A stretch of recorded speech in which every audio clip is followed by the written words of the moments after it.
আমি হচ্ছে যে মূল ব্রয়লারের যে ফিডগুলো বানায় এগুলো কিন্তু বাংলাদেশে ওরা বলে আর কি সাইন্টিফিক ওয়েতে বানায়।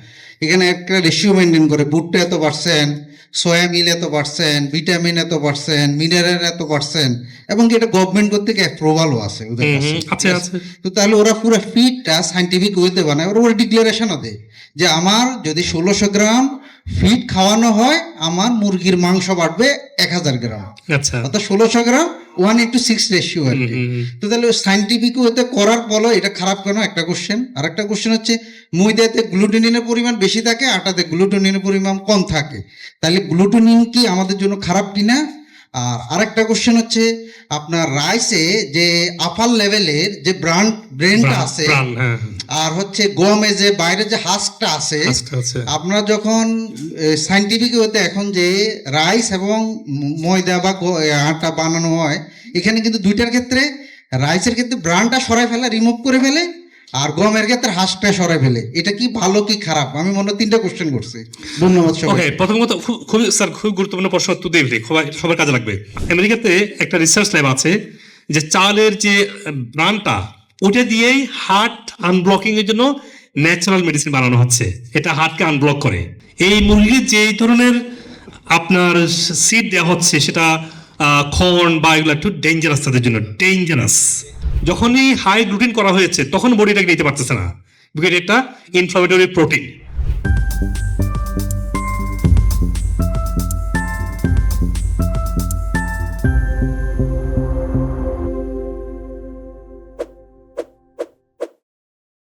পোলট্রি, চিকেন বা গরুগুলাকে যে ফিড দেওয়া হয় এটা বলা হচ্ছে সাইন্টিফিক্যালি রেশিও নিউট্রিশন মেনটেন করে দেওয়া হয়।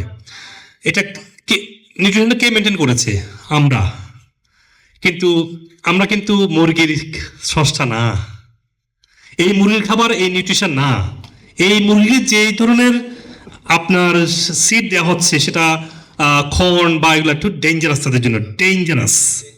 মুরগি খাবে হচ্ছে প্রাণী ধরে ধরে খাবে, তারা ন্যাচারাল ইনগ্রেডিয়েন্ট থেকে জিনিস ধরে খাবে। এটা মুরগির খাবার ছিল না যেটা আমরা মুরগির খাবারগুলো দিচ্ছি, ওইটা একটা জিএমও খাবার। হ্যাঁ, ওই খাবার খেয়ে মুরগি বড় হবে না যে যে জিনিস দেওয়া হচ্ছে। মুরগি তার ন্যাচারাল খাবার এটা না, তো তাহলে এটা মুরগি হতে পারে না। এরপরে সেকেন্ড হচ্ছে যে আমরা যখন গরু চাউলের এটাকে যখন সরাই ফেলতেছি, এটা তো আসলে আমেরিকাতে একটা রিসার্চ ল্যাব আছে যে চালের যে ব্রানটা ওটা দিয়েই হার্ট আনব্লকিং এর জন্য ন্যাচারাল মেডিসিন বানানো হচ্ছে। এটা হার্টকে আনব্লক করে। ইমাজিন আমরা আজকে এত হার্ট ব্লক, কারণ এটা একটা মিল আছে কিন্তু যে আমরা প্রসেস করা বা হাস্ক ছাড়া বা আঁশ ছাড়া আমরা সেই চালগুলো খাচ্ছি। একইভাবে গ্লুটিন কম যদি হয় অবশ্যই ভালো, যখনই হাই গ্লুটিন করা হয়েছে তখন বডিটাকে নিতে পারতেছে না, বিকজ এটা ইনফ্লামেটরি প্রোটিন। তো আশা করি আমরা যদি ওই আবার ফিরে যেতে পারি যে জিএমও ছাড়া আটা, তাহলে আমরা হয়তো স্বাস্থ্য ফিরে যেতে পারবো। সুপ্রিয় দর্শক মন্ডলী, আপনারা আপনাদের স্বাস্থ্য যে কোনো প্রশ্ন, যে কোনো পরামর্শ, যে কোনো সাজেশন আমাকে কমেন্ট সেকশনে দিবেন। আমি যথাসাধ্য দ্রুত উত্তর দেওয়ার চেষ্টা করবো ইনশাআল্লাহ। আপনাদের পরামর্শ অনুযায়ী আমি পরবর্তী ভিডিও এবং টপিক ঠিক করতে পারবো। আপনি আপনার স্বাস্থ্য সমস্যার জন্য যে কোনো বিষয়ের যে কোনো সাপ্লিমেন্ট চান, আমাদের ওয়েবসাইটে intakeMeds.com গিয়ে দেখবেন যে রোগভিত্তিক সাপ্লিমেন্ট বান্ডেল করা আছে। আপনি ওখান থেকে সহজেই ওয়ালমার্ট, ইবে, অ্যামাজন যেভাবে চান আপনি সেই প্ল্যাটফর্ম থেকে কিনতে পারছেন। এবং আমরা পৃথিবীর সব জায়গায় কুরিয়ারের মাধ্যমে দ্রুত আমরা পৌঁছে দিচ্ছি, কোন ধরনের হেসেল ছাড়াই। আর যদি আপনি মনে করেন যে না, আপনার স্বাস্থ্যের অনেকগুলো সমস্যা আছে বা কোন সাপ্লিমেন্টটা কিনবেন বুঝতে পারছেন না, এবং আপনি পৃথিবীর যে কোনো প্রান্ত থেকেই, সেটা বাংলাদেশে হোক, আমেরিকাতে হোক, যে কোনো ব্রাঞ্চে আপনারা আসবেন, আমেরিকা থেকে ট্রেন এবং আমার ট্রিটমেন্টটা পুরোপুরি ট্রেন হয়ে তারা আপনাকে এই ইন্টিগ্রেটিভ পদ্ধতিতে চিকিৎসাটা দিচ্ছে। তো যে কোনো সমস্যা আপনাকে এই হোলিস্টিক পদ্ধতিতে সুস্থ হওয়া দরকার হয় আপনার। অ্যাটলিস্ট 6 মাস কনস্ট্যান্ট ফলো থাকবেন, দেখবেন যে কোনো রোগ থেকে, যেভাবে আজকে সায়েন্স ডিসকভার করছে যে রুট কজ থেকে সুস্থ হওয়া সম্ভব, আপনাকে 24 ঘন্টা আপনি ডক্টরের সাপোর্ট পাচ্ছেন। আমি যদি আমেরিকাতে আছি, বাংলাদেশে আমার নামে অনেক পেজ তৈরি করে অনেক রং ভিডিও বানায় আমার বিরুদ্ধে, আর আমেরিকাতে বসে আমাদের এগুলো কন্ট্রোল করা সম্ভব না। সেজন্য আপনার পেজগুলো অ্যাভয়েড করে এই জন্য লাইক সাবস্ক্রাইব করে রাখুন। আমেরিকার নাম্বার 1 সাপ্লিমেন্ট, সত্যিকারের ডক্টর গাইডলাইন এবং এভিডেন্স বেস হেলথ টিপস গুলো আপনি এখানে পাবেন ইনশাআল্লাহ। আল্লাহ হাফেজ। আসসালামু আলাইকুম ওয়া রাহমাতুল্লাহি ওয়া বারাকাতুহু। আমি গত 3 মাস আগে এখানে প্রথম আসছিলাম। আমার শারীরিক অনেক সমস্যা ছিল, থাইরয়েডের প্রবলেম, আপনার আর্থ্রাইটিসে আক্রান্ত, পেইন মাথা থেকে পায়ের নখ পর্যন্ত, আর আপনার গ্যাসের প্রবলেম ছিল, শ্বাসকষ্ট ছিল।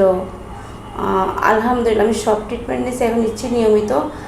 আর আলহামদুলিল্লাহ আমি আগে থেকে অনেক বেটার ফিল করতেছি। পেটে ব্যথা, বমি, পাতলা পায়খানা, ওরকম খাবার দাবার কোনো রুচি ছিল না, ও শরীরে উঠতো না। পরে যখন আমরা স্যারের ঠিকানাটা পেলাম, আসলাম, সেমিনার করলাম, জানলাম, বুঝলাম, তাতে আপনি সুস্থ আছে আলহামদুলিল্লাহ। ডায়াবেটিস আমার আলহামদুলিল্লাহ এখন লেভেলে একদম 4.1 এখানে জন্য ফেথফুল। আমি দোয়া করি, এখানে সবাইকে দোয়া করি যে এখানে যে সিস্টেমটা, এই সিস্টেমটা আমার মনে বিশ্বের কোথাও আছে কিনা জানি না, এটাই সবচেয়ে প্রথম টাইম আমি দেখলাম আর কি, একটা রোগীকে সুস্থ করে এখান থেকে বাইর করে।